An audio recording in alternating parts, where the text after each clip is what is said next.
ઉનાળુ વેકેશન શરૂ થવાને કારણે આજે ઉધના સ્ટેશન ઉપર ખૂબ મોટી સંખ્યામાં ઉત્તર પ્રદેશ અને બિહાર અને અન્ય રાજ્યોમાં જવાવાળા લોકો ભેગા થયા હતા.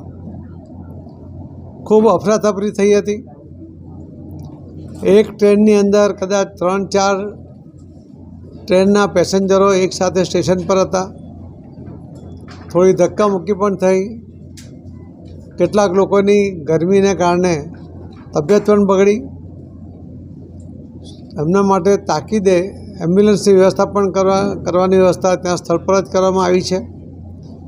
મેં આદરણીય રેલવે મિનિસ્ટર શ્રી અશ્વિનજી વૈષ્ણવજીને રજૂઆત કરી હતી કે હાલમાં વેકેશનને કારણે જે રીતે અવ્યવસ્થા સર્જાય છે એના માટે તે લગભગ 6 વધારાની ટ્રેનો દોડાવી છે. એના બીજી 6 ટ્રેનનો વધારો કરવો જોઈએ.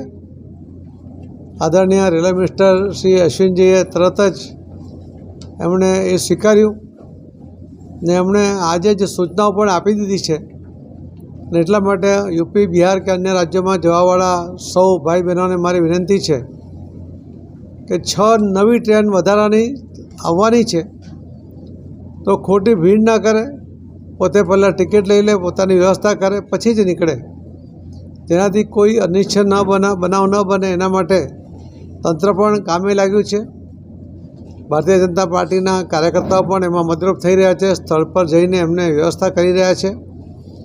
તો આપના માધ્યમથી મારે સુરત, ઉધના, પાંડેસરા આ તમામ વિસ્તારના ભાઈ બહેનો કે જે પોતાના વતન જવા માગે છે એમને ખોટી ઉતાવળ કરીને અવ્યવસ્થા ન થાય એના માટે સપોર્ટ કરવા માટે મારી વિનંતી છે. હું શ્રી અશ્વિનીજી વૈષ્ણવ રેલવે મિનિસ્ટરશ્રીનો આપના માધ્યમથી એમનો પણ ખૂબ ખૂબ આભાર માનું છું. રેલવે તંત્રનો પણ આભાર માનું છું. ધન્યવાદ.